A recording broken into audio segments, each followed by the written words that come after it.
Magnus open with knight f3, g6, e4, d6, d4, knight f6 threatening the pawn, bishop d3, defending,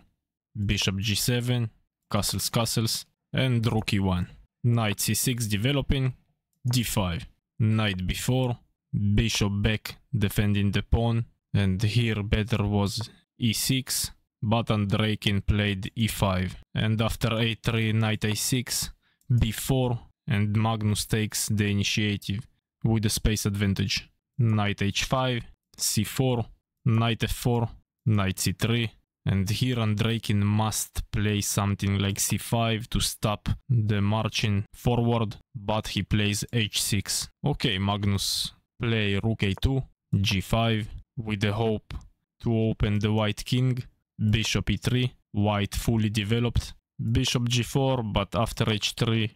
bishop go back, and c5. And you can't allow white to do this because you lose a piece. So knight b8, rook c2, f5, but bishop takes the knight, pawn takes, and d5. Black trying to stop the pawns, but the knight jump forward, rook e8, and the best move rook c e2, a5, last hope, but after d6 and pawn takes, Magnus starts his combination, queen d5 check, and you can't block with the bishop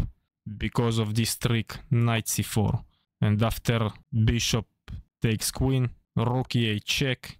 queen takes, rook takes check, king f7, knight takes pawn check, and defending the rook, and after king move, knight takes bishop, and extra piece for white, and black will lose another piece in 2 moves. So in the game, king h7, knight takes bishop, forcing the rook to take a white rook, queen f5 check, king h8, rook takes e2, queen takes knight, and after rook e6, black has no moves. If bishop takes knight, queen f8 check, king h7, rook h6 checkmate. So Andreikin trying something and take the pawn, bishop d3 threatening checkmate in 1, king g8, queen d5, king's move again, rook takes d6, and after queen e7, rook d8 check, bishop f8 block, and after queen f5 threatening the bishop, Andreikin lost on time in a hopeless position,